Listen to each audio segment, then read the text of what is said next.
What's going on, guys? In this episode of Should I Invest, we're going to be talking about Coinbase, a name that's popular amongst traders in the last year or so, especially with the GME and AMC saga happening.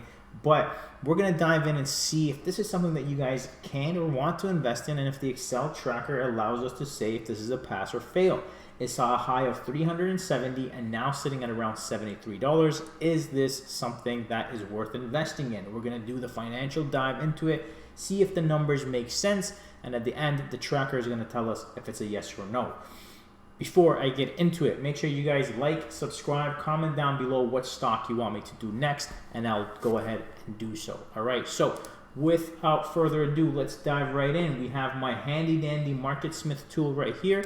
This allows us to see fund ownership. It allows us to see all the earnings, and it allows us to see some information on the financials of the company, and we are going to use those to plug into the Excel sheet. All right, we have my handy dandy Excel sheet right here, and of course we have Yahoo Finance. So let's go ahead and get started. First and foremost, let's go ahead and pull up the Excel sheet. Let's type in coin, and it's going to give us a few data points. All right, so obviously a negative EPS, which most likely will give us a negative PE. And to get the PE, we're going to click on weekly here on MarketSmith. We're going to look to the left right here, and that's PE right there. You can see it's NA simply because of that negative EPS. All right, so we're going to leave that the way it is. Now we're going to look at return on equity. So return on equity as well, you can see right here, it's an NA. So we're going to leave that one blank as well. I'm going to put 0 there. And then we're going to go to total debt and total asset, right? So to do that, we're going to have to head over to Yahoo Finance. We're going to search Coinbase. We're going to go to financials, and we're going to look at the balance sheet, all right? We want to look at total debt to total assets. So we're going to come down and look at total liability.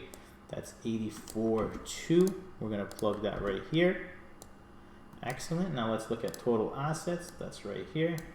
All right, so not a significantly big number, but at least they can pay off their total debt with their assets. All right, let's look at current debt to current assets. So total current debt is right here. We're going to plug that in, and total current assets is up here. So in its current form, these numbers work as well. All right, you can see the current assets can pay off the current debts at least. So those are two good things going for it. Now, I'll say first and foremost, the Excel is going to take these first three, and it's going to have a negative effect on the overall aspect, right? That's 3 red right out of the gates. So with that said, let's go ahead and jump into operating income. To do that, we're going to go to income statement, and we're going to look at total operating income or loss. That's going to be a negative number.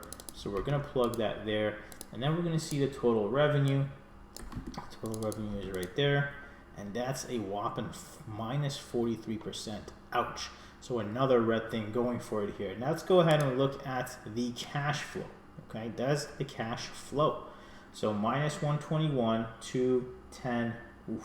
So you can see here in 2021, where everybody and their mother was investing on the Coinbase platform and so forth, this number had jumped up significantly, and it's lost its momentum here going into the most recent years. So I would say in the most recent, it's decreasing. All right, so something to make note of there. Now let's go ahead and look at fund ownership, actually ownership by management. And to do that, we're going to come right here. Ownership management owns 16%. One of the biggest numbers we've seen in this series here. The last big number we had was, I think, 30, and that was with Spotify. So, you know, the companies believe in it, the management believes in it. So that does speak about, you know, the confidence management has. All right, now let's look at fund ownership. To see fund ownership, we're going to come here to MarketSmith. We're going to scroll over to the right. You see fund ownership. Now, is it increasing or decreasing? Let's take a look. We have 849, 829, 850, 820, 816, 850, 820, 850. Hard to say. It's really been just fluctuating around this 850. I can't say it's decreasing. I can't say it's increasing at this point. So I think I'm better off to just leave it as it is. But even if we were to adjust this and put increasing, you're still going to get a fail simply because there's too much red on the Excel sheet here, right? You have cash flow that's decreasing. Your operating income and total revs don't really add up. So this is the problem that is currently sitting on Coinbase, right? Now, when we're looking at the technical aspect of things, this is the weekly chart, all right? You can see this clearly had a high of around 369.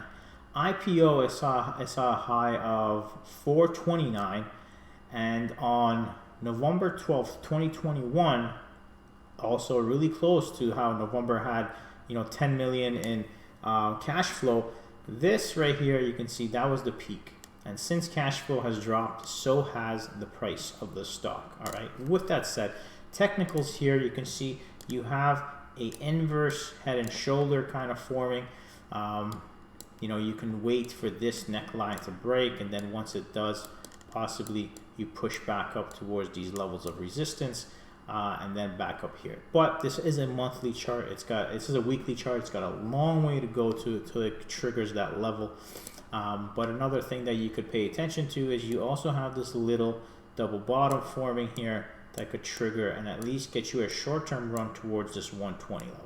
Okay, that is the technical side. As far as long-term investing, if this is something that you do want to invest in and you know a little bit more about the company, possibly starting positions right here with this moving average supports, and then your next support being down around that psychological 50 level, and then have some ammunition left for that low all the way down near that 30 area. Okay, so a few points to take into consideration.